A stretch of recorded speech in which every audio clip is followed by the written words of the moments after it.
It's Aaron Bowman here. So tonight, serving as military specialist for Carleton County, I'm going to talk to you tonight about the East African campaign as far as 1940 goes.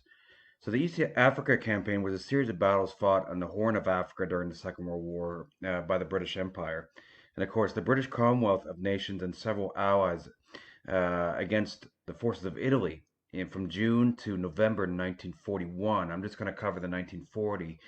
Um, so under the leadership of the British Middle East Command, British Allied forces involved consisted not only of regular British troops, but also many recruits from British Commonwealth nations.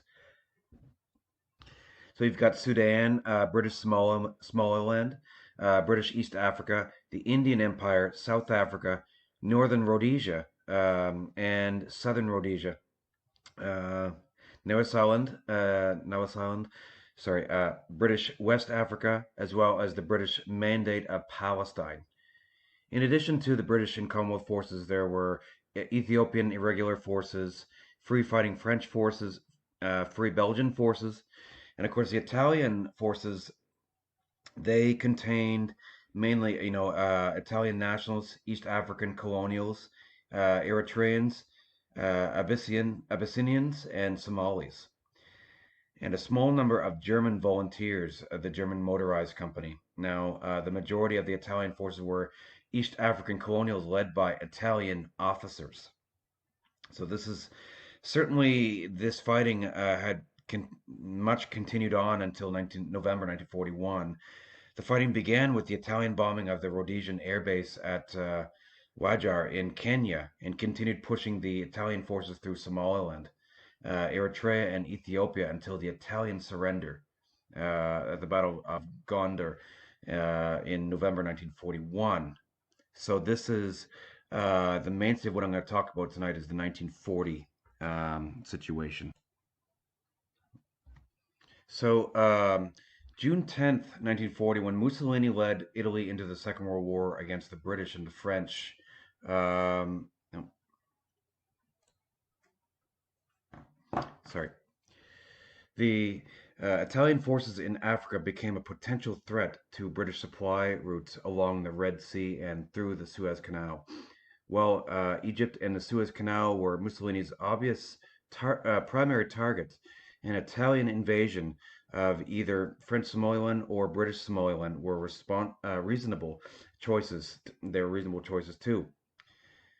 But Mussolini initially looked past both of these small, isolated colonies and instead looked forward to propaganda triumphs in the Sudan, British East Africa, Kenya, Gang, Tanganyika, and Uganda. Sorry.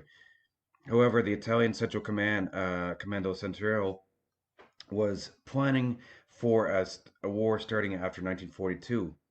In the summer of 1940, they were not prepared for a prolonged war or to occupy extensive areas of the African continent.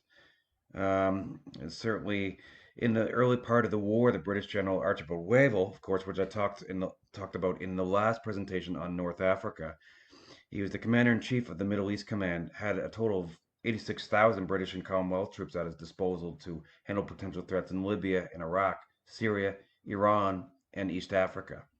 His forces spread out in Egypt, Palestine, Sudan, the British Somaliland, Kenya, and several other locations. Faced with forces spaced out along the enemy frontier at intervals of about 8 men to the mile, Wavell resolved to fight the Italians with delaying actions at the main posts and hope for the best. The delaying actions, bolstered by aggressive raids into Italian territory, were fought with skill and spirit. The British and Commonwealth reinforcements only started to appear in significant numbers from July 1940 onwards. Short of men, Wavell needed all of the local support he could find. One answer was Emperor Haile Selassie I of Ethiopia. Sorry, that name. The disposed emperor had been living in England ever since the Italians invaded his country in 1936 during the Second Italo-Abyssinian War. On the of June, only 3 days after Mussolini declared war against Britain and France, and Mr. Strong took off in a short Sunderland flying boat from Poole Harbor on the south coast of England. Emperor Cecily, alias Mr. Strong, he was headed home. On 25th of June, Mr. Strong arrived at Alexandria, Egypt. 7 days later, as Mr. Smith, he flew to Khartoum in the Sudan. In Khartoum, Mr. Smith met Lieutenant General William Platt. Emperor Salisi and Platt discussed plans to free Ethiopia from Italian rule. In July, the British government recognized Emperor Salisi and promised to help him to reclaim his throne. I'm trying to say that right. Make sure to say. Because of the increasing Axis threat in the Middle East, at the end of October 1940, the British Foreign Secretary Anthony Eden convened a conference in Khartoum. In attendance were Emperor Selassie, South African General Jan Smuts, who held an advisory brief for the region with Winston Churchill, the commander-in-chief of the Middle East Command, Archibald Wavell, and the senior military commanders in East Africa, including Lieutenant General Platt and Lieutenant General Cunningham. The general plan of attack, including the use of Ethiopian irregular forces, was agreed upon at this conference. In November 1940, the British and Commonwealth forces gained an intelligence advantage when the government code and cipher school at Bletchley Park broke the high-grade cipher of the Italian Royal Army in East Africa. Later that same month, the replacement cipher for the Italian Royal Air Force, Asia Aeronautica, was broken by the combined Bureau, Middle East CBME. From this point on, the commanders-in-chief in Cairo knew the Italians' plans as soon as they were issued. So they knew ahead of time. Before the Italians launched their offensive in the British Somaliland and French Somaliland, they knew ahead of time. Amadeo, the Duke of Aosta, was the viceroy and Governor General of Italian East Africa, or AOI. I'm trying to pronounce those right. He had between 250 to 280,000 Italian troops available to him. On the 10th of June 1940, the Italians were organized in 4 command sectors. The northern sector, the area near Asmara, Eritrea; the southern sector, Jama, Ethiopia; the eastern sector near the border with French Somaliland and British Somaliland; and the Gayuba sector, southern Somalia near Gismayo, Italian Somaliland. The Lieutenant General Luge Ferrucci commanded the northern sector. General Pietro Gazzera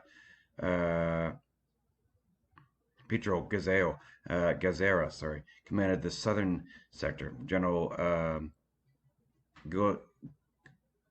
Guillermo Nessi commanded the eastern sector, and Lieutenant General Carlo de Simon commanded the Gayuba sector. The Duke of Aosta commanded from Addis Ababa in Ethiopia. Okay, so those are the command, and those are the command structure for the Italian military. Once they attack, they had 280,000 troops available to them, and this is the Governor General of Italian East Africa, to attack British forces. They outnumber the British and the French in that area, of course, but will they be effective? The Duke of Aosta's command included 2 Italian infantry divisions, the 40 Infantry Division Hunters of Africa and the 65th Infantry Division Grenadiers of Savoy.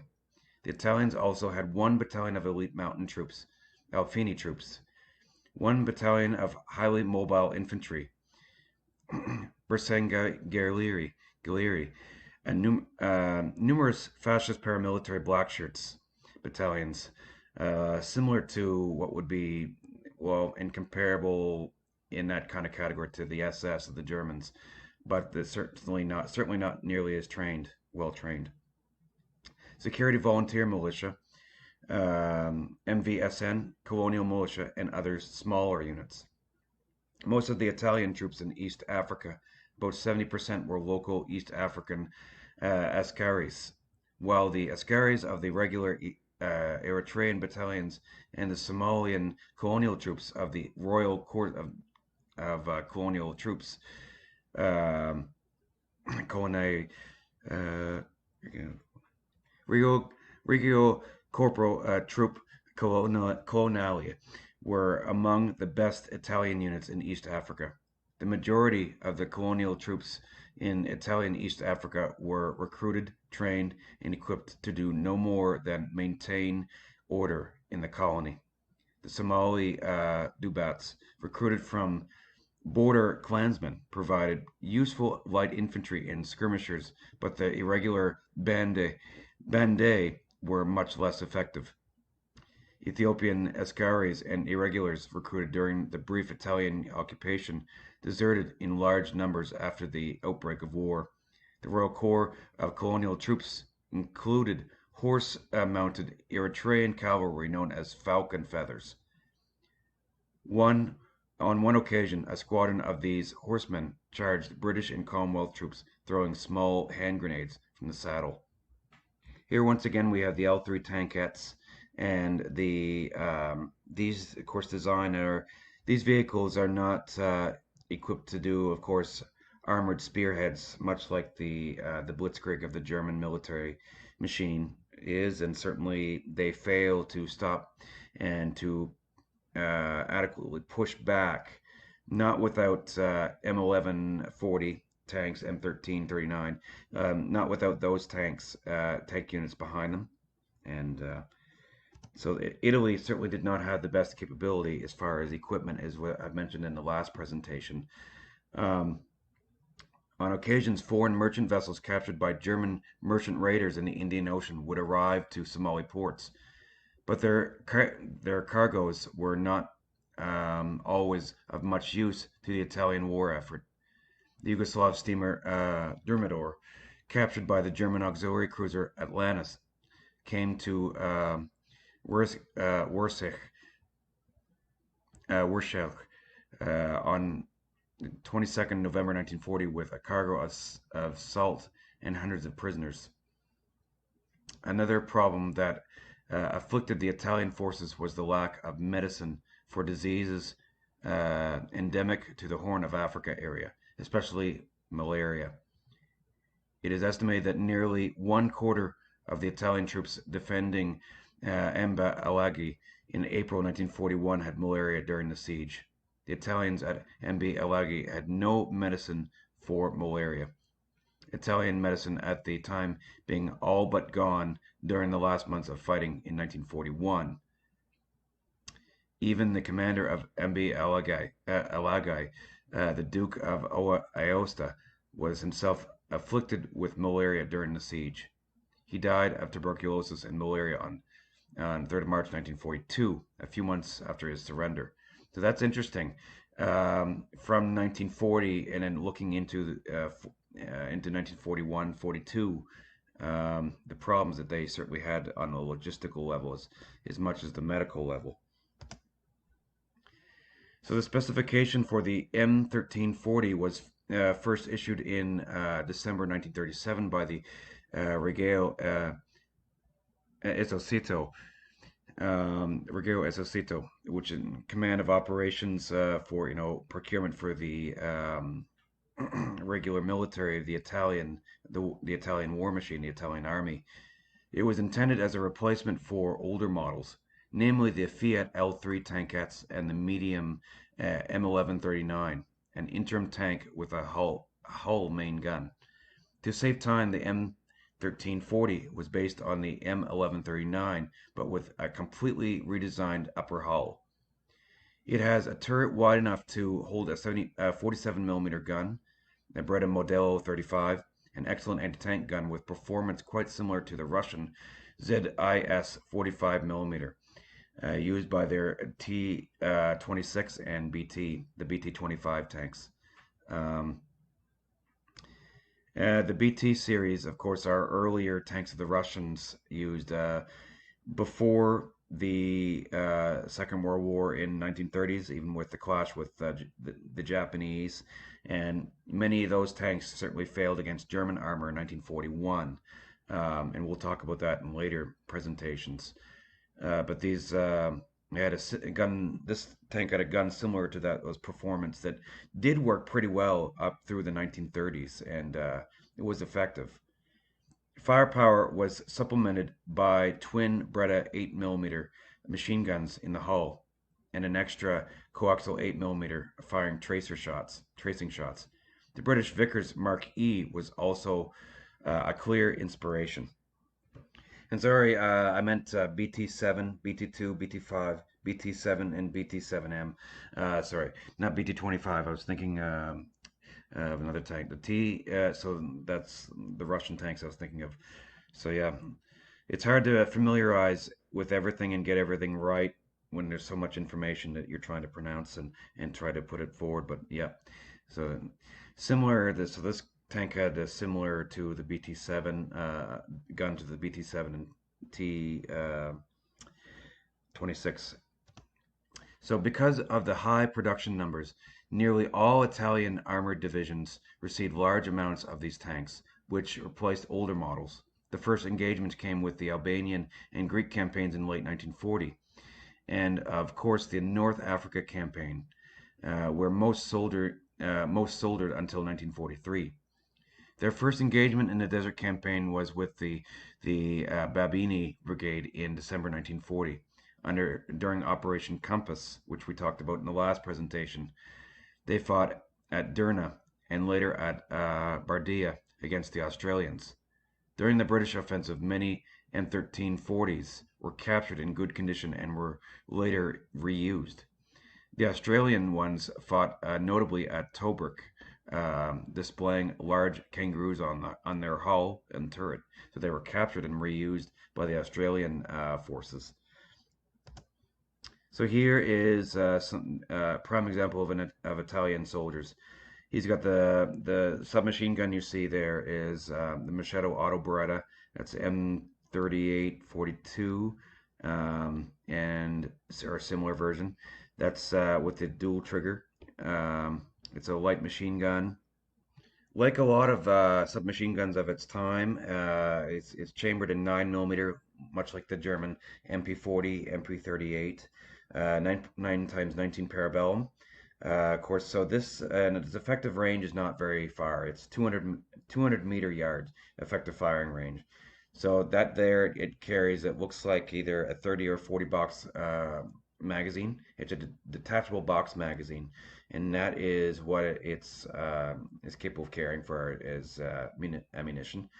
So there's different variants, and this one is mid-war period, I think. There's over 1 million of these built, and they're used. It's done in 1935, but they're used from 1938 until 1975. So it's a real interesting submachine gun to operate, and is one of the triggers I believe is so the triggers, one trigger is semi-automatic and the other one is believed to be fully automatic. So that's how, and of course the full auto trigger had a safety catch on the left side, which was eliminated from 1942, and the rear sight was adjustable up to 500 meters, 550 yards, in the MAB 38 and 38A. There's all kinds of different types of these. There's like 5, 6 different types of these. I built the model of the 3842, the MAB Machado Auto Beretta. So my life-size models. So, and of course, the rifle, of course, is you've got here is the Carcano, the Italian Carcano. Uses 6.552 millimeter, and that's the standard rifle of the Carcano. It can be chambered in 8 mm as well. Mauser, standard rifle of the Italian Army. So here are some British and Commonwealth ground forces here. and they're pushing ahead somewhere. And those rifles that they have, I believe, to be number 3 Mark One Lee Enfield rifles, which is um, those are actually they were used in World War One. Magazine SMLE is short magazine Lee Enfield, and it's SMLE. Uh, it's easy to call it short muzzle Lee Enfield. It's short magazine Lee Enfield. Um, so this rifle, 17 million plus built, right? I mean, bolt action, very reliable, effective firing range 550 yards, or even up to 1,000 yards, depending on on each individual rifle. Initially, the British and Commonwealth forces in East Africa amounted to about 30,000 men under Major General William Platt in the Sudan, Major General Douglas Dickinson in the British East Africa, and Lieutenant Colonel Arthur Reginald Charter in British Somaliland. The British and Commonwealth forces were slightly better equipped than the Italians and had access to resupply and reinforcements. However, they were vastly outnumbered by the Italian forces available in Italian East Africa. Also, the Italians had at least another 208,000 men, 14 divisions available in Libya. On the 10th of June 1940, all of the Sudan, prior to the arrival of the 4th Indian Infantry Division and 5th Indian Infantry Division, Platt had only 3 regular British infantry battalions, which were absorbed until the understrength 5th Indian Division when it arrived, and the 21st, the 21 companies, 4,500 men in total of the Sudan Defense Force, of which five, later 6 were organized as small mobile machine gun companies. The 3 battalions were the first battalion, Worcestershire Regiment, and the 1st Battalion, Essex Regiment, and the 2nd Battalion, West Yorkshire Regiment, which in mid-September became part of 29th, 10th, and 9th Indian Infantry Brigades, respectively. Platt had no artillery, though the Sudan Horse was in the process of conversion into a 3.7-inch howitzer battery. Interesting, definitely. In Kenya, the King's African Rifles, the CAR, was composed of 2 brigade strength units organized as a northern brigade and as a southern brigade. In 1938, the combined strength of both units amounted to 94 officers, 60 non-commissioned officers, and 2,821 African other ranks, junior ranks. After the outbreak of war, these units provided the train nucleus of the rapid expansion of the CAR. By March 1940, the strength of the CAR had reached 883 officers, 1,374 non-commissioned officers, and over 20,000 African members of other ranks, junior ranks. The size of the CAR battalion was estimated at 36 officers, 44 non-commissioned officers in other ranks, and 1,050 African other ranks. Amazing. Initially, the CAR deployed as the 1st East African Infantry Brigade and the 2nd East Africa Infantry Brigade. The 1st Brigade was responsible for coastal defense, and the 2nd was responsible for the defense of the interior. By the end of July, 2 additional East African brigades were formed: the 3rd East African Infantry Brigade and the 6th East African Infantry Brigade. Initially, a coastal division and a northern frontier district division were planned, but instead the 11th African Division and the 12th African Division were formed. So it differs in how they formed and became from the CAR to the Africa Division, from those units and amalgamated into the 11th and 12th. On the 1st of June, the 1st South African unit arrived in Mombasa, Kenya. By the end of July, the 1st South African Infantry Brigade group joined the 1st unit. On the 13th of August, the 1st South African Division was formed. This division included the 1st, 2nd, and 5th Infantry Brigade groups. By the end of the year, approximately 27,000 South Africans were serving in East Africa. The South Africans were either in the 1st South African Division, the 11th African Division, or 12th African Division. Each South African brigade group consisted of 3 rifle battalions, an armored car company, and supporting signal, engineer, and medical units. By July, under the terms of a war contingency plan, 2 brigades were provided on rotation for service in Kenya by the Royal West African Frontier Force. 1 brigade was from the Gold Coast, 2nd West Africa Infantry Brigade, the Ghana, and 1 brigade, the 1st West Africa Infantry Brigade, was from Nigeria. The Nigerian Brigade, together with 2 East African brigades, the Car Brigades, and some South Africans, formed the 11th Infantry Division. So those were amalgamated into the 11th African Division.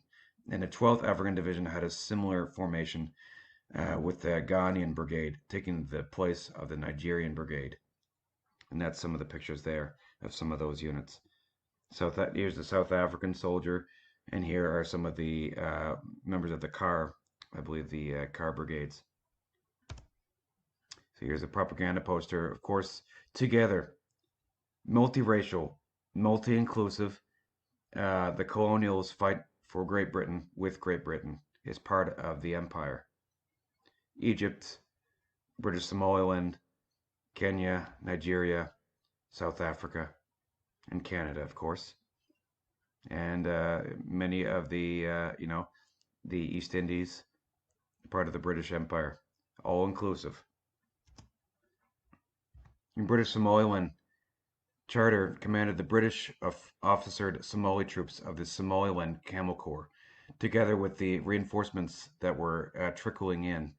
At the outbreak of hostilities, there were a total of 1,475 men to defend the colony, including the Somali Camel Corps and a battalion of the Northern Rhodesian Regiment. By August 1940, an additional 2 infantry battalions and an artillery battery had arrived, and the newly promoted Brigadier Charter had 4,000 troops under command. A further 2 battalions of infantry arrived in the first week of August. The British and Commonwealth forces employed a relatively small number of armored vehicles in East Africa. For the most part, an assortment of armored cars were used. However, B Squadron, 4th Royal Tank Regiment, did include a small number of Matilda infantry tanks. Those are the Matilda II infantry tanks, and I showed you them in pictures and whatnot last the North Africa presentation I did just last week. Ethiopian irregular forces. So an aspect of this is of course an aspect of the Italian Allied campaign to retake Ethiopia was Ethiopian irregular forces, referred to by the British as patriots. They were referred to by the British, so they fought hard for the British cause. Wavell expected that these forces would be able to tie down a large number of Italian units through the occupied territories. Although Platt and Khartoum did not believe that Haile Selassie had the support of the majority of the people and was lukewarm towards providing support to the patriot groups. In August 1940, Mission 101 under Colonel Daniel Sanford began operating successfully in Gojam province. Its role was to send operational centers, small groups of officers and NCOs to supply arms and training to the Ethiopian patriots and coordinate attacks on Italian forces. Sanford, also serving with distinction in First World War, had spent the rest of his career in Ethiopia and the Sudan, and had become a close friend and advisor to Haile Selassie. Haile Selassie, with the encouragement of Sanford, had arrived in Khartoum on 3rd of July 1940. to a cold reception from Platt. However, Anthony Eden's Khartoum conference in October agreed to boost supplies and support to the Ethiopian Irregular forces. Part of the increased support saw the posting in early November of Major Ord Wingate, who had spent 5 interwar years with the Sudan Defense Force and was later to gain fame in Burma with the Chindits, to Khartoum as a staff officer with the brief of liaising between Platt, Mission 101, and the Emperor. Here, he impressed Haile Selassie with his drive and enthusiasm. So that's some of the information about the regular Ethiopian forces. So in June 1940, the Italian Royal Air Force in East Africa had between 200 and 300 combat-ready aircraft. While some of these aircraft were outdated in relative terms, these were some of the best aircraft available to either side in East Africa in 1940. The Italians had Savoia Marchetti SM-79 and Savoia Marchetti SM-81 bombers, Fiat CR-42 fighters. I've mentioned those before. They were even in France. In addition, the Italian aircraft were often based at better airfields than their British and Commonwealth counterparts. When the war began, Italian pilots were relatively well trained and confident in their abilities, but cut off from Italy as they were. Problems with lack of fuel, munitions, spare parts, and replacements eventually wore down the Italian air capacity. The SM-81 was equipped with 6 machine guns, providing a heavy defensive armament for a 1935 aircraft, 2 powered retractable turrets, 1 dorsal just behind the pilot seats, and 1 ventral aft. Were each fitted with 7.7 millimeter Beretta Cephet machine guns, while single 7.7 millimeter Lewis guns were mounted to fire through lateral hatches. The turrets were rotated by Riva Calzani hydraulic system, while the gun's elevation was manual, and manual backup mechanisms were provided for both the retracting and rotating systems. Once retracted, only the upper part of the turret was visible, with the gun barrels positioned vertically, one aft of the other to reduce drag, and gave the impression that the aircraft had additional antennae. Given the SM-81's cruise speed of about 270 km per hour and the presence of a massive fixed undercarriage, the aerodynamic gain was relatively small. So that's one of their bombers that they've used in this campaign, the Italian Air Force. So the Royal Air Force in the British Empire, the roughly 100 aircraft available to the British Empire forces in June 1940 was dispersed as follows. In the North Sudan were 3 Royal Air Force bomber squadrons, the 14th, 47th, and 223rd, equipped with obsolete Vickers Wesley aircraft. A flight of Vickers Vincent biplanes formed the number 47 Squadron, performed Army coordination duties, and these squadrons were later reinforced from Egypt by number 45 Squadron. The flying Bristol Blenheim aircraft. In Port Sudan, there were 6 Gloucester Gladiator biplane fighters. The Air Force's role in Sudan covered shipping protection in the Red Sea, including anti-submarine patrols, air defense of Port of Sudan, Atbara and Khartoum, as well as close support for land forces. The number 1 fighter squadron of the South African Air Force, SAAF, equipped with Gladiators, arrived in Khartoum as reinforcement in August. In the south, Kenya were number 12 Bomber Squadron, SAAF, equipped with Junkers Ju-86 bombers. Number 11 Bomber Squadron of the SAAF, equipped with ferry battles, with another type of aircraft. Number 40 Army Coordination Squadron, SAAF, that's the South African Air Force, equipped with Hawker Hartebees And of course, number 2 Fighter Squadron equipped with Hawker Furies. And number 237 Southern Rhodesian Army uh, Coordination Squadron, Cooperation Squadron rather, equipped with Hawker Hardies. See, these are other aircraft, and some of these are very old. Some of these are from 1930s or 20s. Um, some of these are, um, biplanes like the Gloucester Gladiator. Unlike the Italians, the aircraft available to the British and Commonwealth forces improved with time. But as can be seen above, much of the equipment initially available tended to be older and slower. Even so, the British had and Commonwealth forces managed to make do with what they had. The South Africans even pressed an old Valencia biplane into service as a bomber.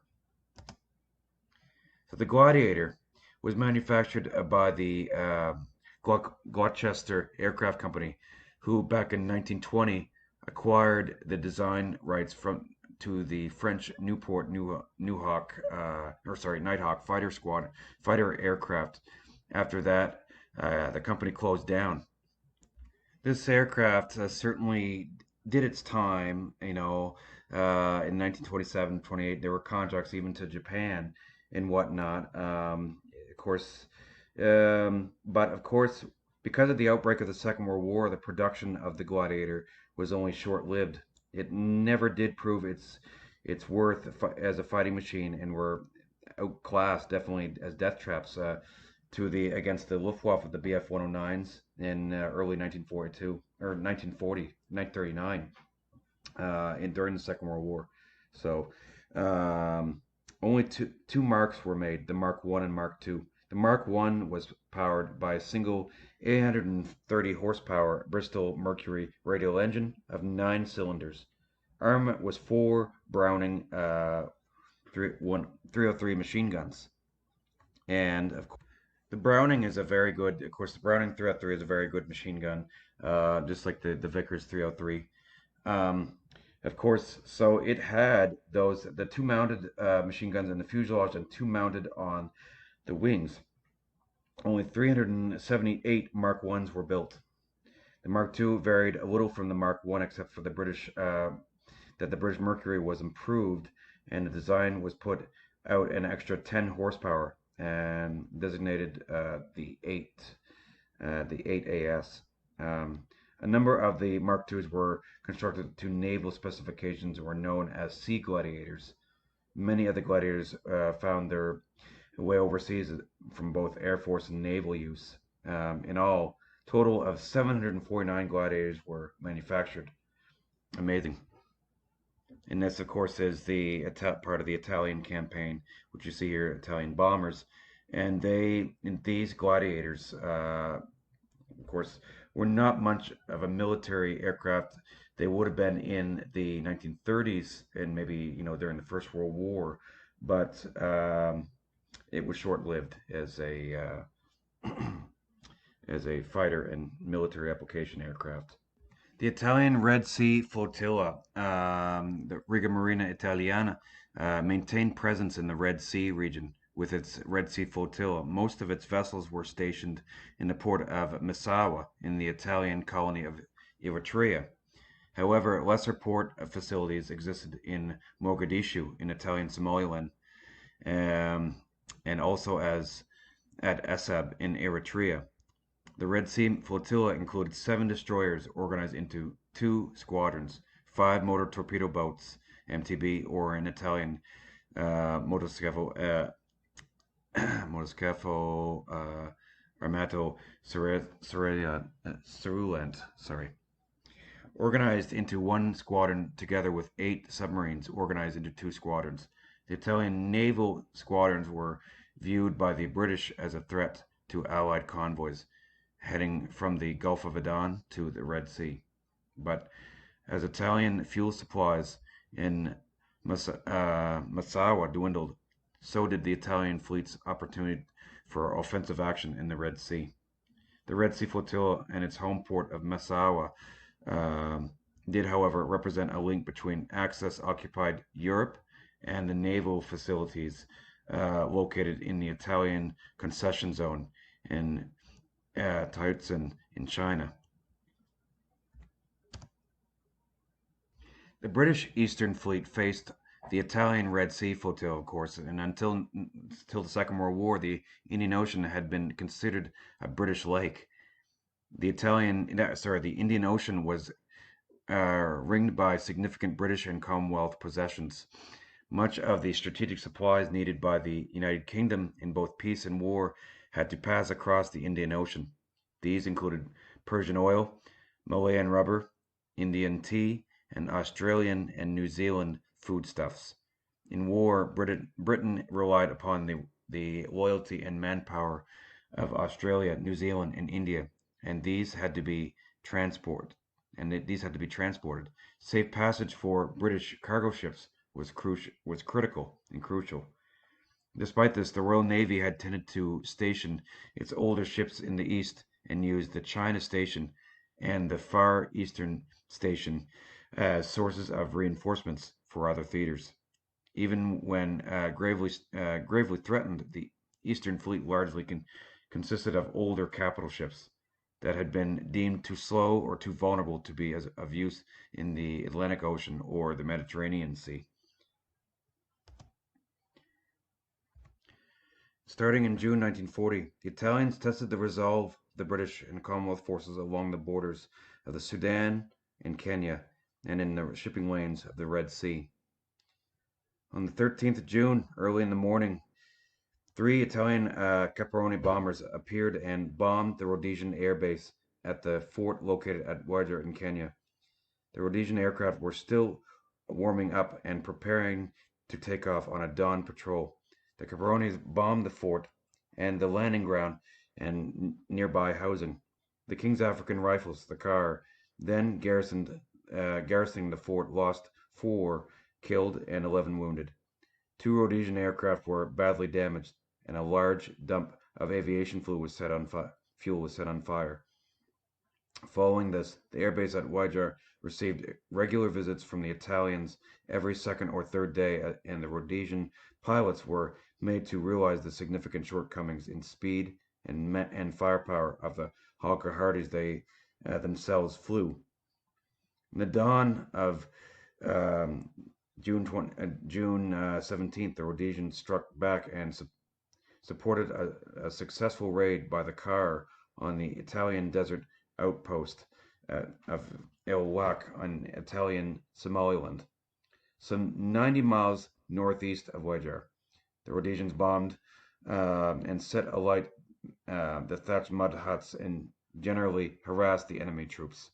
But since the main fighting at that time was centered on Italian advances toward Malaria in Kenya, the Rhodesians concentrated on that town. In conjunction with the South African Air Force, the Rhodesians undertook the task of reconnaissance and bombing in that disputed area. The Italian sieges of the Sudanese towns and the Kenyan border towns, certainly what you can see here on the map. On July 1940, the Italian forces in Eritrea crossed the Sudanese border and forced the small British garrison holding the railway junction at Kalasa to withdraw. The defenders lost 10 men. The attackers lost 117. The Italians also seized the small British fort at Galabat, just over the border from Matema, some 200 miles, 320 kilometers south of Kasawa. Even the villages of Khoisan, Kermak, and Dambod on the Blue Nile were conquered. Having taken Kasawa and Kalabat, however, the Italians decided to venture no further into the Sudan because of lack of fuel, and they proceeded to fortify Kasawa with anti-tank defenses, machine gun posts, and strong points. The Italians were also disappointed to find the native population not harboring any anti-British sentiment. They were also disappointed to of course, the British certainly they didn't have any anti-British sentiments with the people. That's at least certainly they were more upset with the Italians coming in. Certainly, ultimately, the Italians established a brigade-strong garrison at Kasawa. Remember that the British were certainly not surprised, and they had cracked the Italian code, so they know they were coming. They knew they were coming. They know that they're coming down the line, and of course, they're taking the Italians are taking numerous casualties along the way. In Kenya, after heavy fighting, the Italians occupied Fort Harrington in Moyale. At the end of July, Italian forces reached Dubal and Buna. These small villages, nearly 100 kilometers from the Ethiopian-Kenyan border, were to be the deepest points inside Kenya reached by the Italian army. In any further expansion was impossible because of the poor supply situation. And that supply situation certainly would come up again for the British and the Germans, General Rommel as well. In the first days of August, an Italian force of irregular Eritreans raided Port Sudan as a prelude to the Italian campaign to conquer British Somaliland. Mussolini had laid claims to Kenya, but Hitler planned the dissection of the colony, with the southern part and the capital, Nairobi, forming a territory of the German Mittel Africa. Italy was also to replace the British administration in Sudan. The Italian-Egyptian Sudan was to link Italian North Africa and Italian East Africa. So here is just a picture of the whole campaign. And the video I showed you earlier is more of the same of the what will be some of the battles coming up and the movement of Italian troops. Here's Anglo-Egyptian Sudan, and of course the British Fort Infantry, the 5th Indian Division here, the Indian Division and Indian troops, and of course Italian forces through here, and then of course through here. And this is in 1940, 1941, of course. So this is talking a bit more than what we're going through today, but this will come up again, this picture. French Somaliland. Initially, the Italian force was assembled to capture the port city of Djibouti, the major French base in French Somaliland. The French commander, Brigadier General Paul Legentium, had some 7,000 men and 7 battalions of Senegalese and Somali infantry. Legentium also had 3 batteries of field guns, 4 batteries of anti-aircraft guns, a company of light tanks, 4 companies of militia and irregulars, 2 platoons of Camel Corps, and an assortment of aircraft. But after the fall of France in June 1940, the Vichy French government's neutrality allowed the Italians to shift their focus to the more lightly defended British Somaliland. On the 18th of June 1940, Legentium left French Somaliland and joined the Free French. But French Somaliland, the colony Legentium once commanded, remained loyal to the Vichy government until the British seized it after conducting a siege after a 101-day blockade in October 1941. Interesting. So here's French Somaliland as opposed to British Somaliland here. And there's the Gulf of Aden and Ethiopia. Here's the Italian advances here, French Somaliland, and of course here and here in the British Somaliland.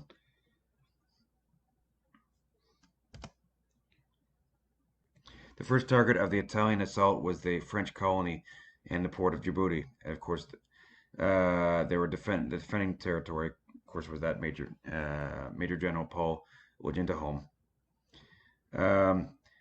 The garrison had been quadrupled since September 1939, and at his disposal, he had substantial infantry force consisting of 7 battalions of Senegalese and Somali infantry, like I mentioned, as well as a small stock of 3 batteries of field guns, anti-aircraft guns, and 4 Ronald FT-31 light tanks, armed with the short 37 millimeter gun, constituting one light tank company.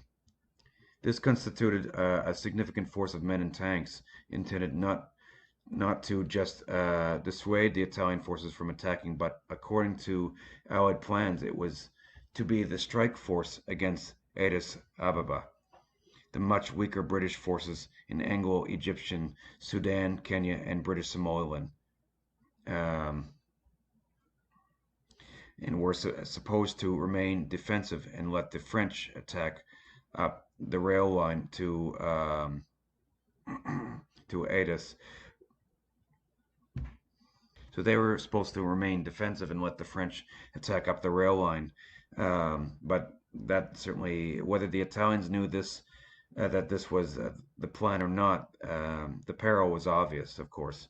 Regardless, General Nasi, commanding Italian forces, attacked French Somaliland on the 18th of June with 9,000 men, starting with the forts of Ali Sabrea, 90 kilometers south of the capital, and Deadtoos in the south and north, respectively, and skirmishes around Lakes Abbe and Ali in the southwest. Despite the enormous advantages of the French forces, the Italians managed to occupy a series of border fortifications in the AOI, French-Somaliland border, at the end of June, but got no further. Italian planes bombed Djibouti harbor, and on the 24th of June, the Franco-Italian Armistice came into effect, requiring the demilitarization of French Somaliland for the period of war between Italy and Great Britain, ceding effective control to the Italians. So here is the FT-31s, I believe, in French Somaliland. This is actually 1938. The armistice also acquired all arms and ammunition, which would have included those tanks and guns to be surrendered to Italy, but General Wagentheholm stubbornly refused to cooperate and insisting he would fight on, refusing to comply with orders to surrender until 20th of July, when President Pétain, replacing him with General Germain, though, refused to demilitarize as well, instead adopting a non-belligerent posture, fully cooperating with the Vichy government, but taking no offensive action, and thus denying the stock of tanks and equipment to the Italians. The battalion of French troops blocking the Jera Pass, considered a backdoor into British Somaliland, was withdrawn per the armistice agreement, but was replaced with a detachment of Somaliland Camel Corps instead to guard the 45-mile border. The armistice had effectively neutralized the French Somaliland and permitted the Italians to make use of the port of Djibouti and the railway line unhindered by the French forces, although British control of the sea meant that the harbor received no useful supplies to help at the AOI. So, of course, it didn't. So now the British Somaliland was next, and it certainly was a failure in defense of French Somaliland. With the conclusion of operations in French Somaliland by the end of July, the attention was turned to eliminate the British next door. The British later seized the French colony from Vichy hands in October 1941, following a naval blockade. So British Somaliland, with the French Somaliland neutralized, the threat from the British had to be eliminated as well. And although the French had not surrendered with their tanks and guns, the Italians had significant men to do the job. General Nasi commanded the Italian forces, overestimated British strength in the colony, assessing that on top of more men, they had 24 guns and 8 anti-tank guns, as well as 50 anti-aircraft guns, which would complicate his invasion plans. Italian forces did occupy the station at Bergamo on the 24th of June. This led to the dispatch of a camel troop by the British to scout and raid them. And these are, of course, colonial British troops, which, in company with some local Somali tribesmen, they did on the night of the 29th, 30th of June. A further raid against Italian forces by the Camel Troop was carried out at Durmuk, but these raids did little to deter the general and may only have served to reinforce the need to remove this British presence. The invasion started on the 3rd of August 1940 with the Italian troops crossing the border. Here's the Italian troops in marching columns in the invasion of the British Somaliland. So Breda machine guns, and of course you can see there you've got the Italian Carcano rifles. These are the troops coming in line to attack British positions. Here's a column of Italian M1139 medium tanks advancing into British Somaliland, August 1940. And they will be going against British Matilda infantry tanks and maybe even, I'm not sure if the British had any of the Crusader tanks with them, but that's coming up here. The defenses the British had were, of course, was commanded by Brigadier Arthur Chatter, sorry. When on the 15th of May 1940, the official defense shifted from via sorry Via Valence to Scuttle. Sorry, I couldn't pronounce that. With actual soldiers starting to be used rather than irregular light troops and the Somaliland Camel Corps. After this, some active defenses were being considered, but it was too little too late. Forces did start arising so that by the time of the invasion, Brigadier Chatter had at his disposal about 5,000 men, consisting of Somaliland Camel Corps, the SCC, 630 men, including reservists, comprising of a total of one motorized machine gun company, one camel-mounted rifle company, one pony-mounted rifle company, and one company of dismounted rifles. 400 Askaris with 14 British officers with reinforcements from the Southern Rhodesia Regiment of 17 officers and 20 other ranks, which formed a second dismounted company. The 2nd Battalion Black Watch standing by at Aden, which is a prestigious prestigious battalion.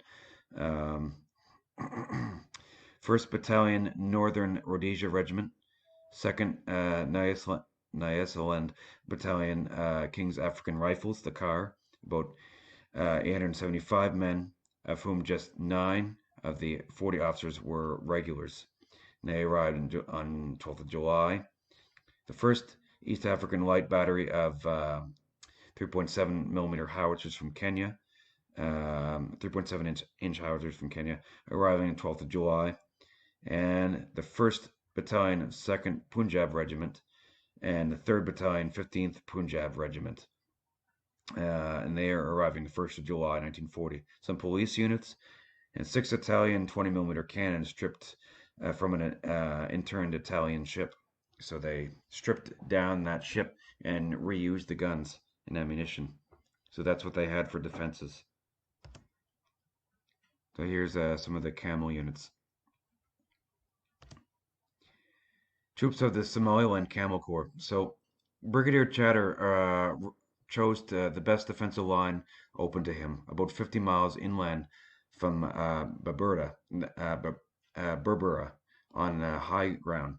Back in 1939, they had spent a lot of time and money spent on construction of concrete machine gun nests at Tug-Argan. Tug-Argan is a battle that I'm going to talk about here soon, and Sheikh Pass those machine gun nests are at Sheikh Pass and Tug-Argan to constitute the entirety of the defenses for the protectorate. This position at Tug-Argan would block the only road route to Berbera, leaving the invading Italians with 3 options. Either attack the Jura Pass to the north and advance down a poor track to Berbera, attacking down the main road to Hargeisa to the pass at Tug-Argan, where the British forces were, or going around the south via Burao and over the Sheikh Pass. So these are they're using those uh, for defensive maneuvers and ready to, and of course they have those fixed positions to use. They're 50 miles ahead of them, and of course, and these nests would certainly be very effective against Italian infantry. They're blocking roads. They're doing the best he can. Chatter's doing the best he can in his situation. So here's the British. Here's some the British Army's uniforms and their equipment in 1940, the Middle East and the Mediterranean. So on the left, you have of course, one British soldier with the M1928 Thompson submachine gun, which is American 45 ACP chambered ammunition. And of course, you got your officers with your Webley pistol, your Webley Mark 6 pistol, which is 4.455 chambered .455 ammunition. Carries it's in it is so it carries 6 rounds, and the rate of fires are 20 to 30 rounds a minute. So effective firing range is roughly about 50 yards. And I just actually finished building a model for somebody in Ontario, and of course that's quite a good amount of firepower. It's basically 45 ACP, 0.455. So it's 11.6 millimeter. And so it's a little larger than 9 millimeter. Amazing, with a barrel length of 6 inch, mass of 2.4 pounds. It's a good revolver. It's their standard revolver for the British and Canadians, and a lot of the British and Canadian units in the First and Second World War. Produced from 1887 to 1923, and that's the revolver that the center soldier has in his holster. So about 125,000 built. Amazing. And so the guy on the right here has got a number 4 Mark 1 short magazine Lee Enfield, um, which is the standard rifle of the British and Canadian and Commonwealth forces in the Second World War. Um, so here's the map: British Somaliland and indications of the Italian assault in August 1940. So you can see here Italian advances here, and here. Of course, here's French Somaliland, and we've seen this one before. I'm bringing it up again to show the Italian advances um, up through the line, and British positions here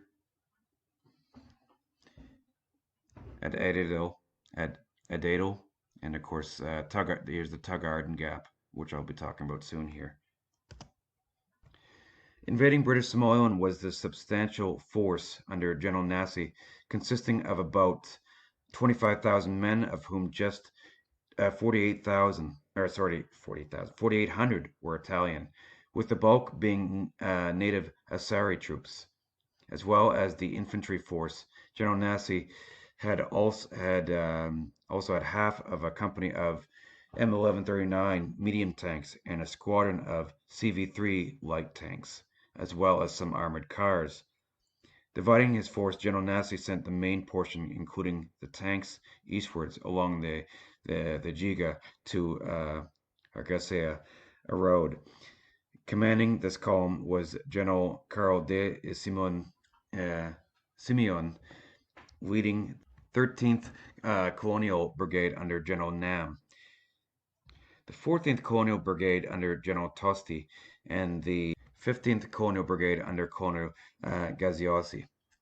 A total of 11 infantry battalions with 14 batteries of artillery and the half company of the M1139 medium tanks, the squadron of the CV3 light tanks, and some armored cars. Following and acting as a reserve was the 2nd Colonial Brigade, commanded by Colonel Lorazini, consisting of 4 battalions of infantry, and 2 battalions of artillery. The second lighter force was heading northwards to the Sea of Zayla, sealing off any escape or support from French Somaliland, commanded by General Bertoldi, who had at his disposal 8 infantry battalions, including 2 CCNN Blackshirts, of which one was the machine gun battalion of the Granatari de Savoia, Savoia, the Savoia Grenadiers, an elite unit of the regular Italian army, as opposed to the main colonial forces.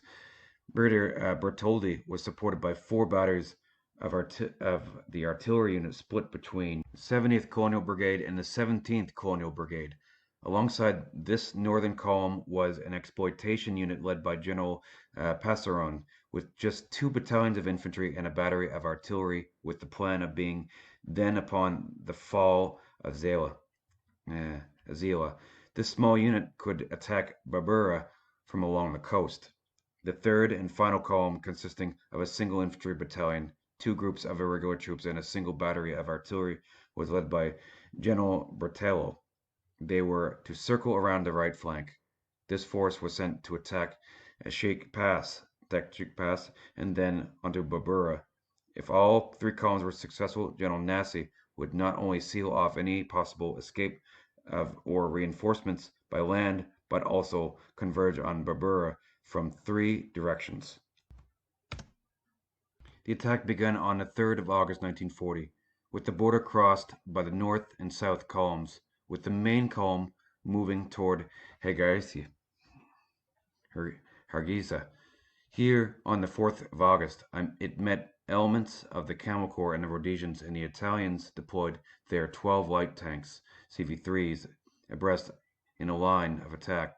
The Camel Corps troops and Rhodesians reported knocking out or disabling 3 of these light tanks with anti-tank rifles before retreating as these tanks assaulted their position and overran it, allowing the Italian column to resume its advance. Noteworthy here is that the official London Gazette report on the campaign states that Italian losses were a single armored car set on fire and 2 others damaged by rifle fire, and not any tanks. Although the column advanced once more, it was harassed by British planes as it moved along the road, but having taken Hargeisa, allowed the Italians to move their air support up to assist in the attack on Barbera. This is presumably why the attack halted at Hargeisa on the 6th and 7th to consolidate the advance. The north column under General Bertoldi with the Savoia Grenadiers set the pace through. They set the pace, crossing the border and reaching their objective ahead of expectations, capturing Zela. General Passeron's exploitation force was then free to march on Barbera from the north unopposed. On the 6th, the southern column under General Bertello reached Odwina and found the Sheikh Pass blocked by a battalion of the 1st and 2nd Punjab Regiment. General Bertello chose to engage these troops only lightly with irregular troops, while sending the main force he had north to attack the flank of the British at Tugargan instead. The main column resumed its advance on the 8th of August, and at 12:30 hours, 9th of August, ran into a delaying force comprising 1 company of the NRR with a machine gun section of the SCC, which is the Camel Corps. The delaying tactic was a failure. However, as the first Italian tanks, M11s, were led around the hastily placed minefield ambush and overran the machine guns, so they overran them, and because the British certainly hastily placed minefields and tried to ambush the Italian tanks, but it did not prevail. Unable to stop these tanks with anti-tank rifles or machine guns, the British again withdrew. with no weapons available to penetrate the Italian armor. A request for a gun capable of knocking them out was sent. The call was answered by the Australian light cruiser HMAS Hobart, which sent a 3-pounder naval gun um, uh, along with a crew of 3 to Tug Argon, where it was deployed on Observation Hill. Although not ideal, the gun could adequately deal with any of the Italian tanks, although as a result of the mounting which had to be fabricated for it, the contraption had to be partially dismantled for reloading each time, with a resulting rate of fire of just 1 round every 5 minutes. Wow. So here's the British deployment of British forces at Tug Argon, 10th to 11th of August 1940.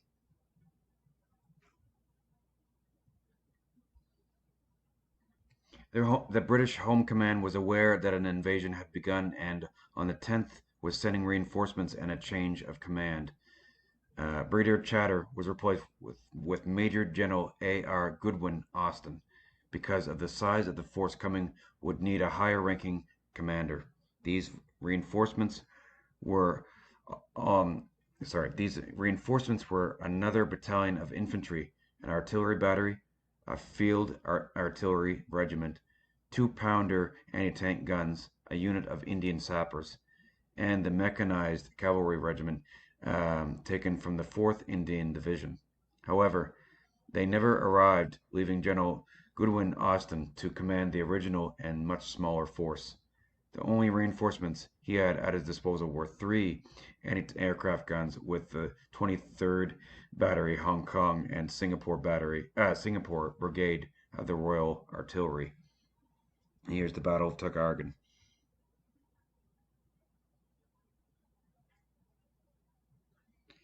You can see here is the direction of the 12th of August.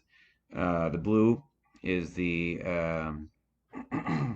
the direction of the Italian attacks, and they're coming in along these lines here, and the British are trying to desperately hold them back with the second car, and the second car here, the NRR, and the 3rd 15th Punjab, less than 1 company here, A and B.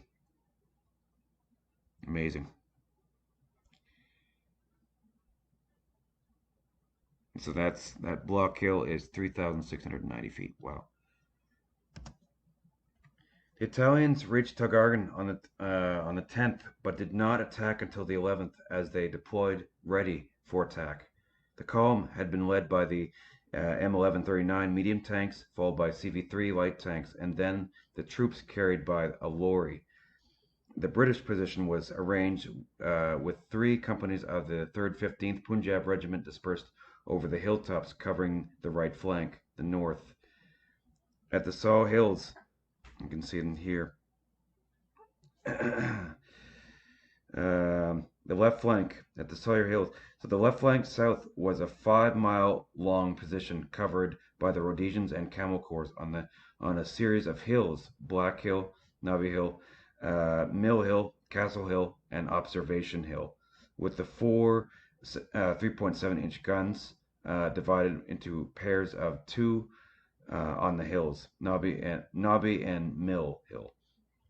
With them in this spread out line of defended hilltops with the Indian troops on the Punjab Ridge, followed by half of the second car on Block Hill, covering the Murgo Pass. This overextended defensive line was weakened by a gap of 5 miles before another defended position covering the Durato Pass, held by the other half of the second car.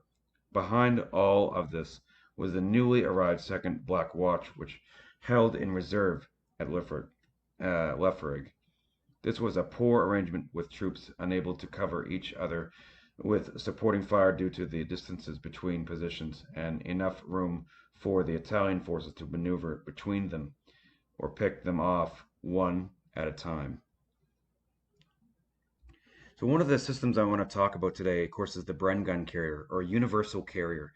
So of course there's the Mark One, and then there's the mass-produced Mark Two. Universal Carrier, these are 113,000 produced. Many of them were produced in Canada. And of course, they had a Ford engine, a flat V8 flathead engine, length of roughly about 12 feet, armor 7 to 10 millimeters. Now and of course, so that's 0.35 inches, it says here, of course. Now, the one, of course, the machine gun is, of course, the Bren gun, the Mark II Bren gun, which was, 303 chambered in the the Lee Enfield chambered rifle, the 303 British, the same round as the Lee Enfield rifles. So they carried up, like in the front, you see here, either a Bren, a Bren gun, Mark II Bren gun, or a boys anti-tank rifle, which is roughly about 14.5 millimeters, and that was mainly at Tagargan. That was one of the only, and before that, that was one of the only anti-tank rifles they had against the M1139 tanks, and that is not always effective. It's called an anti-tank rifle, but it's mainly like a heavier, with an armor-piercing round. It's a heavier anti-tank. It's like a heavy sniper rifle. It's what we'd call today an anti-material rifle. So it's anti-tank with an armor-piercing round. Of course, these could carry a MMG, like a medium machine gun, like a Vickers machine gun or a Browning machine gun, or even a 2-inch mortar, 3-inch mortar. Um, the gun, or sorry, the engine is an 85 horsepower engine with 3,500 RPM, and its original range, and this is for the Mark Ones, is 150 miles. Maximum speed is about 48 kilometers an hour. So these are quite effective. They're what they call a tankette, which is now a tankette. Sorry, is basically half a tank with mainly with very little top. It's an armored. It's a fighting vehicle, but it's not a tank. It's a tracked vehicle, tracked fighting vehicle. What would be called a tankette. Um, the first carriers, of course, they were introduced as a scout carrier with specific roles, entering a service before the war. But a single improved version could be replaced these. The universal carrier which was introduced, which was the Mark II, introduced in 1940. So it's a very interesting design and was widely used by Canadian troops, including the New Brunswick Rangers, the Carleton York Regiment, our units, and many British Commonwealth forces. So these were used even in the Battle of Normandy. They were used in many battles across. Um, and so this is just a video showing them in action. And keep in mind they only had a crew of three. So and they could carry more troops, bring up the line, or have troops in behind. But they could only carry mainly three troops.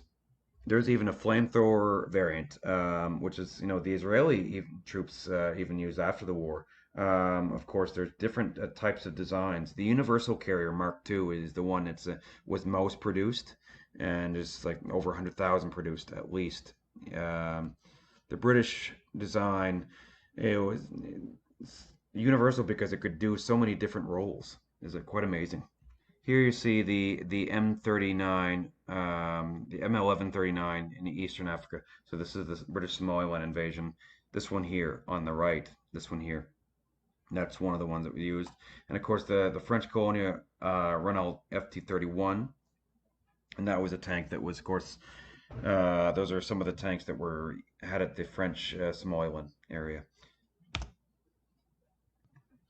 The attack from the road required the Simon's force to cross very rugged terrain, made more complex by the inaccurate maps they were using, copied from inaccurate British maps from 1926, but was preceded by a bombardment from the Italian guns falling on Mill Hill.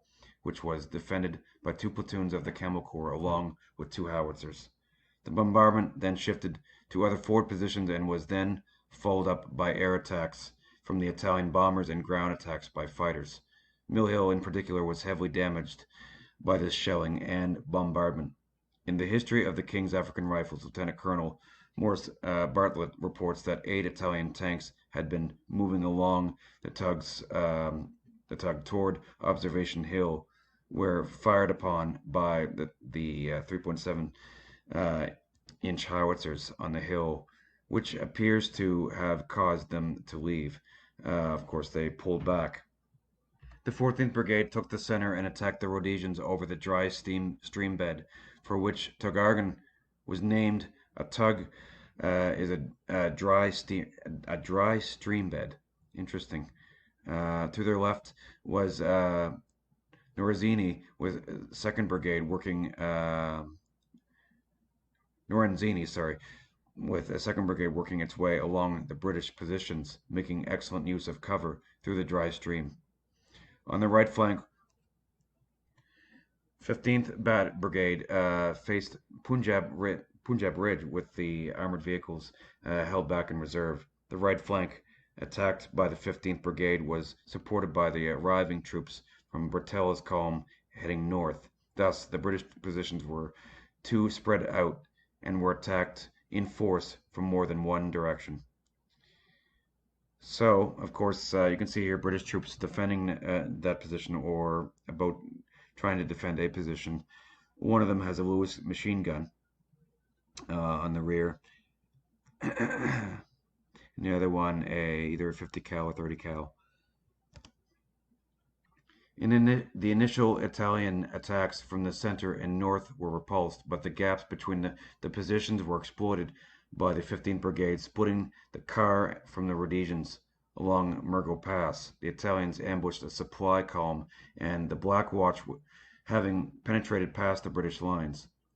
15th Brigade, though, had suffered casualties during the main attacks and was replaced with 13th Brigade from the reserve for a fresh attack. Italian aircraft bombed the British positions, particularly Castle Hill, which had been well defended by the Rhodesians against the 15th Brigade. The initial attacks had failed, as the stalwart defenders were not for budging. And the 2 flanking columns had not progressed well either. Despite no enemy forces blocking his troops, Passeron's column toward Berbera had been stalled by a combination of terrible roads, constant British air attacks, and shelling from British warships. The southern column had engaged the Punjabis at Sheikh Pass, but had made no real attempt to shift them, preferring instead to hold the troops where there to prevent them from being used at Tug. Mill Hill was abandoned by the afternoon of the 12th due to the heavy losses caused by Italian attacks, with the defenders leaving behind the 2 howitzers spiked and abandoned. The 2 other guns based at Nobby Hill were overrun by the Italians, meaning that the British were effectively without artillery support. Black Hill fared no better. Defended by just the machine gun company of the Camel Corps, supported by the Rhodesians, they quickly became isolated and cut off as the Italians infiltrated through their lines. So cut off they were that, with the loss of communications, the British commander believed the hill had fallen to enemy attacks on the 13th and sent a patrol from the 3rd 15th Punjabis to check, finding the beleaguered defenders short of water and ammunition. In the peak of the dry season in that part of the world, with temperatures of 48 Celsius, 120 degrees Fahrenheit, commonplace, a lack of water was as much of a danger as enemy fire. No additional troops arrived at Tug to support the British, but with enemy tanks moving around, more guns had been found in the form of a pair of Bofors cannons on the 13th. On the 14th of August, Observation Hill came under fierce bombardment. The naval 3-pounder which had been placed there was causing great disruption in the hands of the skilled naval gunners who along with the Camel Corps machine gun detachment were a serious hindrance to the Italian movement. As a result, the Italians moved guns through the British lines and started a bombardment of the hill from behind in a very confused engagement. During the night of the 13th and 14th of August, the Black Watch brought up two Bren Gun Carriers laden with water supplies to the defenders on Castle and Nobby Hills, as well as additional ammunition. The Italians ambushed the supply convoy, causing the loss of one carrier, which fell into a ravine and was abandoned. Three trucks also abandoned were also abandoned by their Somali drivers, but by daylight on the 14th, a lot of confidence in the viability of the defenses had been lost. Daybreak on the 14th also brought a renewed and intense barrage on Castle and Observation Hills, with over 500 shells landing on Castle Hill, smashing several areas of defense but the Italian attacks at 1600 hours was still fought off, with much of the defense works smashed, and the Italians growing more confident the outcome was in no doubt. A new attack on Tagargan was ordered on the 15th of August by General de Simon, and General Goodwin Austen already believed his position to be untenable. The ambush of the Black Watch by the 15th Brigade getting through the gaps in his defenses convinced him he was going to be surrounded and destroyed, and he began his plans to withdraw to Berbera. So this here is actually just a modification of the game Battlefield 1942. This is actually the Battle of Tagargan it's supposed to simulate. So here just a quick video of a timeline showing the advance of the Italians in British Somaliland. And so this is 13th, 14th, 15th of August, 16th, and then including the Battle of Tagargan. When the Italians attacked on the 15th, they quickly got artillery behind Black Hill, but were dispersed by British fire. The hill was heavily shelled, though, but the main attack was on Observation Hill, where, after 2 hours of intense bombardment, they forced the Rhodesians off it, scattering them by 1700 hours. The naval 3-pounder and its gallant naval crew, Petty Officer Hugh Jones and able seamen Sweeney and Huron, were lost defending the position, believed killed, although they were later reported to have been captured. All three of them were released as POWs in April 1941, and Petty Officer Hugh Jones returned to Australia in June 1941.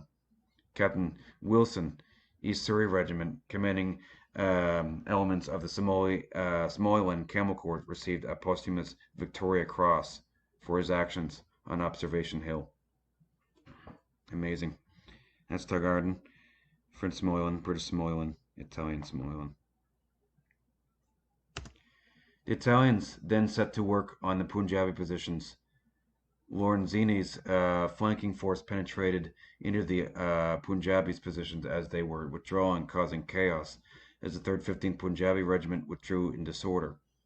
The entire defensive system of positions was abandoned, with forces pulling back to Berbera, with the retreat covered by the Black Watch and Carr. Black Hill too was abandoned on the 15th, and the remaining Camel Corps and Rhodesians retreated, suspecting a faint withdrawal. De Simon did not capitalize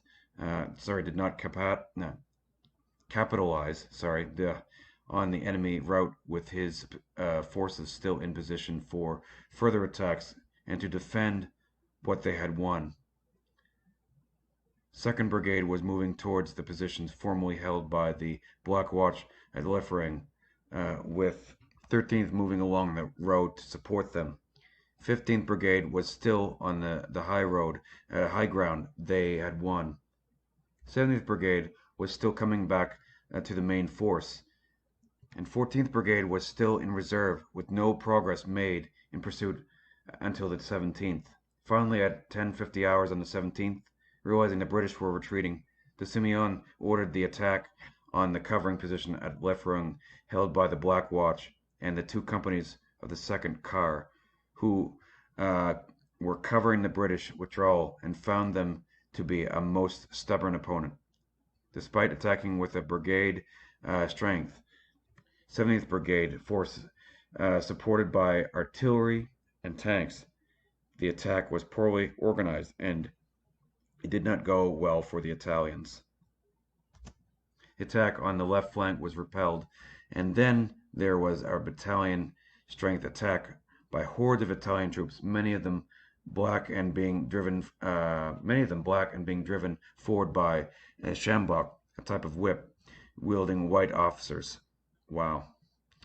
On the British center, defended by a single company, which was being subjected to heavy casualties, but was progressively creeping over the advanced British positions. We opened fire, and they all ran into each other, and the troops scattered for cover, and more trucks came up behind. Now everyone was firing. Some members of the battalion started to withdraw. This was absolutely not allowed with express orders.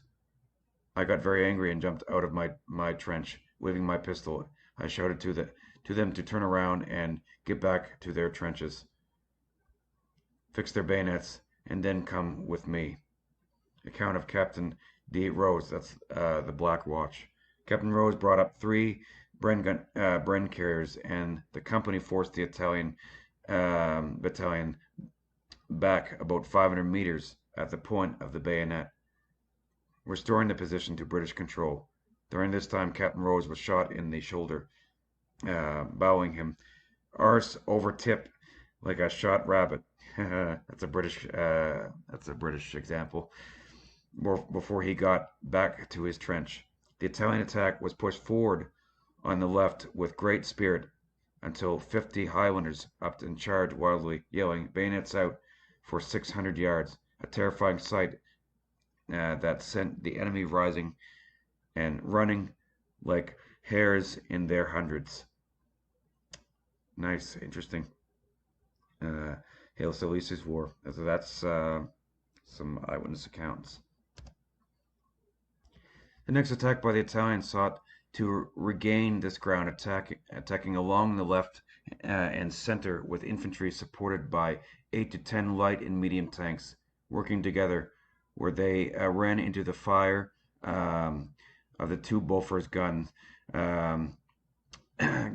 guns, which had been brought up. The destruction of 1 medium M11 and 2 light CV3 tanks by these guns under the command of Sergeant Major Sandy, Black Watch fought off this renewed attack. Of note here is that in Haley Silesi's War, the book, Anthony Mockler states this was in fact just a single Bofors gun and 1 captured Italian Beretta cannon with 5 rounds, and the Black Watch by Victorious Schofield confirms that just a single Bofors gun with just a dozen shells. The stubbornness of the Black Watch and the audacity of the bayonet attack had stunned the Italian forces, but the defense was not without a price. Captain Rose had been wounded. The battalion piper Henry MacDonald had been shot as he started piping for the charge, and a further 7 of the Black Watch had been killed during the campaign, with 6 of them during this action. The Italian losses are not known, but it was the Italians who had the upper hand. The Roll of Honor for 2nd Battalion Black Watch records just 6 names, with 5 recorded as being killed on the 17th and a 6th dying on the 19th at Hargeisa, suggesting he died of his wounds in captivity. Very interesting. So here's the Italian forces coming in, and of course the 2nd King's African Rifles here and here. British positions here, and that's the Black Watch area here, And that this is, again, this is Tagargan.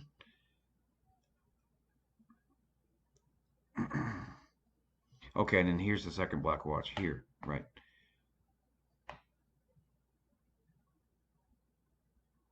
Left rung. Unable to go through the British, the Italians instead moved around to their right flank with about 20 tanks circling the British positions, unable to protect themselves from that direction, with a front line about 2 miles along straddling the main road. The British were very thinly spread and vulnerable to being flanked. To avoid being cut off and having achieved their delaying mission, the British withdrew back towards Barbura. Nursing his bloodied nose at Lefereg, de Simeon had failed to capitalize on the confused retreat and breakthrough of the British defenses 2 days day beforehand. Abandoned British trucks in British Somaliland. Abandoned British truck. It looks like snow. That's black and white. That's sand. The British delaying action had been a success, but with risk. The troops were nearly overwhelmed and destroyed, and could just as easily have been cut off. As a result, a plan for a second delaying action at Nasiri Nasil was abandoned. The first action had been so successful it was not needed anyway. Enough time had been bought for the evacuation of troops, and all the bridges along the road had been blown up to slow down the Italian advance. Ships, including HMS Hobart at Berbera, were loaded up with troops and some civilians and evacuated to Aden, across the Gulf of Aden. Unfortunately, the Black Watch, which had been assumed lost to enemy action, was cut off by the blowing up of the bridges, meaning they had to abandon most of their vehicles. Additional lorries then had to be brought up back from Berbera to evacuate them. Even so, 2 men were left behind and missed trucks, having to swim to the evacuation boat, wearing only their rifles. Regardless of the rather chaotic retreat, it had been carried out in mostly good order, and overnight on the 17th and 18th of August, the entire force, save for a couple hundred strong rear guards at the outskirts of Berbera, made up mainly of the SCC, the Camel Corps, were evacuated. The local recruited SCC then disbanded to the local population. Here's the triumphant Italian soldiers holding an upside Union Jack flag, taken as a trophy in British Somaliland. So that's the Union Jack, captured by Italian forces. On August 19th, 1940, the Italians took control of Berbera and then moved down the coast to complete their conquest of British Somaliland. The British colony was annexed to Italian East Africa. British and Commonwealth losses in the short campaign were 38 killed, 102 wounded, about 120 captured, around 1,000 Somali clansmen killed or wounded fighting alongside the British. By contrast, the Italian losses were 465 killed and 1,530 wounded, up to 2,000 unaffiliated local Somali clansmen killed or wounded fighting against British rule. So here's some maps of the conquest of British Somaliland. The British Prime Minister Sir Winston Churchill criticized General Archibald Wavell concerning the losses of the British Somaliland.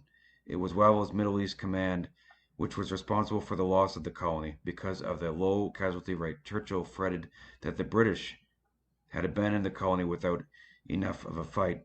In response to the criticism, Wavell claimed that Somaliland was a textbook withdrawal in the face of superior numbers. He pointed out to Churchill that a bloody butcher's bill is not the sign of a good tactician. According to Churchill's staff, Wavell's retort moved Churchill to greater fury than they had ever seen before. The conquest of the British Somaliland was the only campaign in which Italy achieved victory without the support of other Axis troops during the Second World War. That's without the only success of the Italians themselves without the Germans supporting them. The main insights from this campaign are the following: the invasion of British Somaliland showed that Italian forces could coordinate columns separated by many miles of desert. British forces showed good discipline in the retreat and were able to salvage most of their forces. The invasion of British Somaliland was the first campaign the Italians won in the Second World War. The British Somaliland was also the first British colony to fall to enemy forces in the Second World War. After the first months of the war were over, Benito Mussolini boasted that Italy had conquered a territory the size of England in the Horn of Africa, even if the Italians had nothing to show for their offensive efforts except for the colony of British Somaliland, the Sudanese border outposts of Kakara, Galabat, Kermak, Kassala, and the area of Kenya around Moyale and Buna. The Italian Red Sea Flotilla saw early action as they attempted to make their presence known, but they introduced themselves at a high cost. In mid to late June, 4 of the 8 submarines based at Massawa were lost. On the 15th of June, the Italian submarine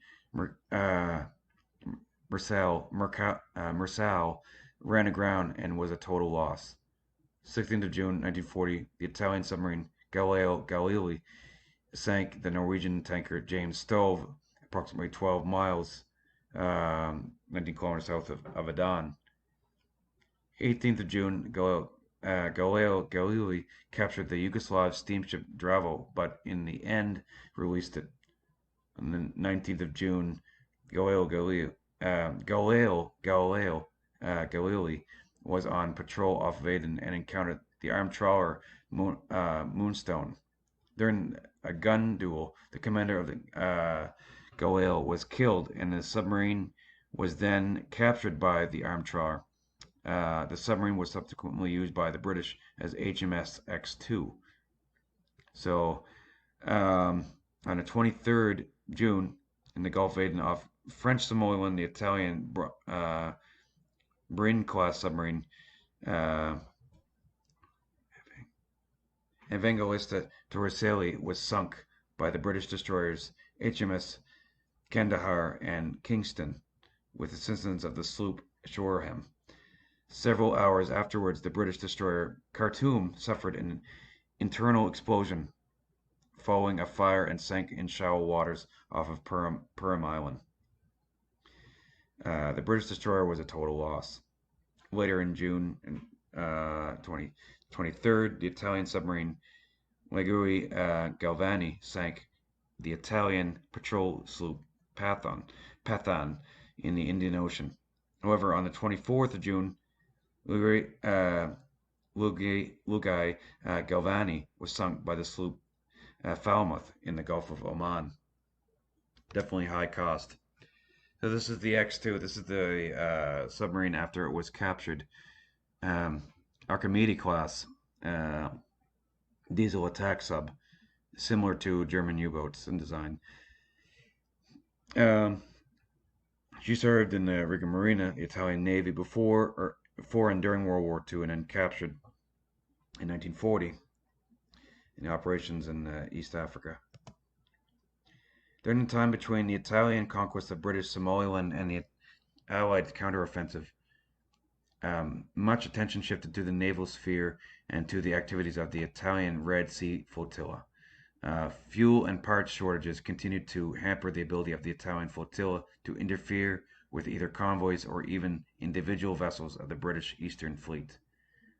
On the 13th of August, the Italian submarine Galileo Ferreras tried to intercept the British battleship Royal Sovereign in the Red Sea. Royal Sovereign, coming from the Suez Canal, escaped the Italian ambush and made it safely to Aden.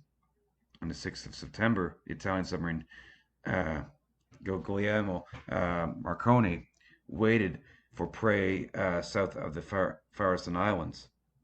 Marconi succeeded in torpedoing and sinking only one ship. the oil tanker Atlas. Here's their royal sovereign. Between the 20th and 21st of October, Italian submarines Marconi and Ferreras um, tried to intercept a large British Red Sea convoy coming from the Italian Indian Ocean and sailing to Port Sudan and the Suez.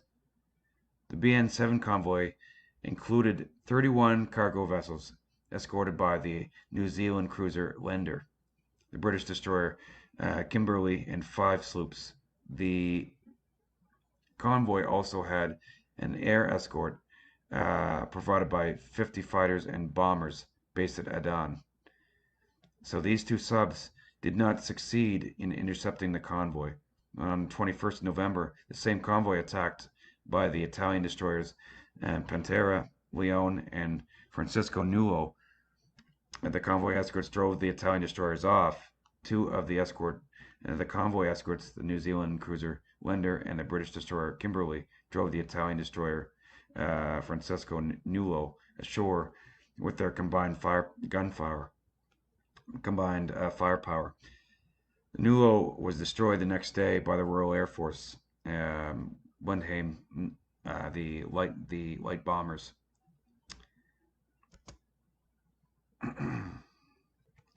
So the initial attacks on Italian positions in the Sudan, the 5th Indian Infantry Division started to arrive in Sudan in early September 1940.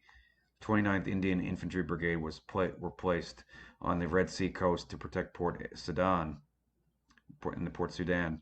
9th Indian Infantry Brigade were positioned southwest of Kasawa, and the 10th Indian Infantry Brigade were sent to Gadaref, accompanying the divisional headquarters. On the 6th of November, a surprise attack was staged to take back Galabat. The attacking force comprised William Bill Slim's 10th Indian Infantry Brigade. Slim was accompanied by a squadron of 12 medium and light tanks, a field regiment of artillery, and supported by the RAF. The attack began at 12:30 a.m. and Galabat was captured by 8 a.m. The planned follow-on assault at Matima on the following side of the ravine forming the border had to be delayed because of this.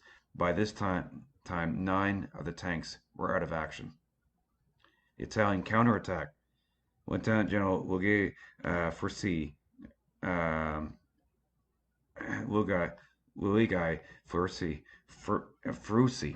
acting governor of Eritrea and commander of the Italian forces there, was not prepared to relinquish the Italian-held positions in Sudan. The Italian defenders occupied strong, prepared positions with barbed wire defenses which could only be broken by tanks. As Slim paused while his tanks were repaired, General Martini, the Italian commander at Gondor, sent a fierce onslaught from the counter-attacking Italian Royal Air Force. Italian aircraft appeared in great strength. The Italian airmen shot down 7 RAF Gloucester Gladiator biplane fighters, whilst losing 5 Fiat CR-42s, which was some of the Italians' best fighter aircraft at the time, and for 48 hours proceeded to methodically bomb the 1st Battalion, Essex Regiment, and the 3rd Battalion, 18th Royal Garwal Rifles. The Italians did this until the British and the Commonwealth troops were compelled to withdraw from their positions they had just won. The 10th Indian Brigade reoccupied the ridge west of Galabat 3 days later, but the operation against Matima was not continued. For the next 2 months, the 10th Indian Brigade and, after them, the 9th Indian Brigade, who relieved the 10th Brigade in December, simulated the activities of a full division. The brigades blazed lines of communication east from Gadaref and created dummy airfields and stores depots. The British forces did this to convince Italian intelligence that Platt's main thrust would be towards Gondor rather than Kasawa. The Gazelle Force. The Gazelle Force was created in the Sudan as a mobile reconnaissance and fighting force, comprised three motor machine gun companies from the Sudan Defense Force. The first Dukes of York's own Skinner's Horse reconnaissance regiment from the 5th Indian Infantry Division, and some mobile artillery. Gazelle Force was commanded by Colonel Frank Messervy. Really interesting. Through November, December, and early January, Lieutenant General William Platt continued to apply constant pressure on the Italians along the border with the Sudan by continually patrolling and raiding with both his ground troops and his air force. During this time, better British aircraft started to replace some of the older models. The British and Commonwealth Air Forces now started to get Hawker Hurricanes and more Gloucester Gladiators. The Hurricanes were superior to the Italian Fiat CR-42 fighters, and the Gladiators were at least their equal. Both the Hurricanes and Gladiators were capable of playing havoc with Italian Savoia Marchetti bombers. On December 6, a large concentration of Italian motor transport was bombed and strafed by Commonwealth aircraft a few miles north of Kasawa. The same aircraft then proceeded to machine gun from low level and nearby positions of the Italian Blackshirts and Colonial Infantry. On December 6th, okay, so um, a large concentration of Italian motor transport was bombed and strafed by Commonwealth aircraft a few miles north of Kasawa. The same aircraft then proceeded to machine gun from low level at the nearby positions of the Italian Blackshirts and Colonial Infantry. A few days later, the same aircraft bombed the Italian base at Karoo, 50 miles east of Kasawa. The Commonwealth pilots had the satisfaction of seeing supply dumps, stores, and transport enveloped in flame and smoke as they flew by. One morning in mid-December, a force of Italian fighters paid a visit to a Rhodesian landing strip near Kasawa. The Italians strafed some Hawker Hardies caught on the ground. As a result of the Italian attack, several aircraft were destroyed. However, while successful, the attack resulted in no casualties.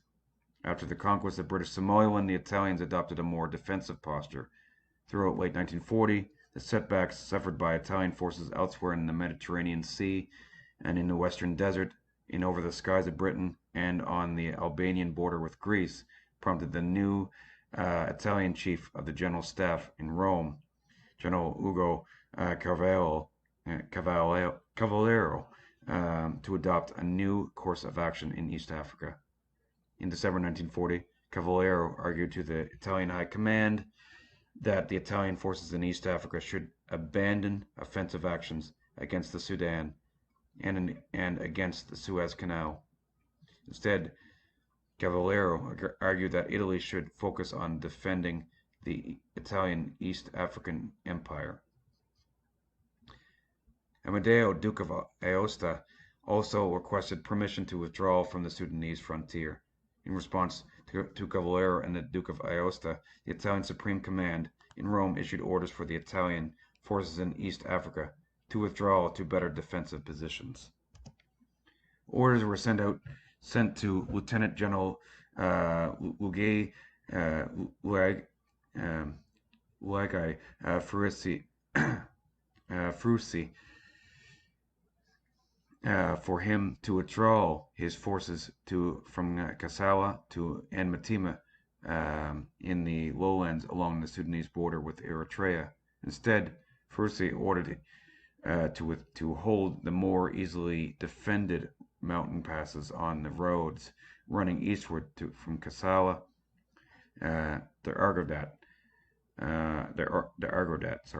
and from Metemma to Gondor. However, Frusi chose not to withdraw from the lowland. He argued that withdrawal would involve too great a loss of prestige. Furthermore, Kasawa was an important railway junction. By holding it, the Italians prevented the British from using the railway to carry supplies from Port Sudan on the Red Sea coast to bases at Gedaref.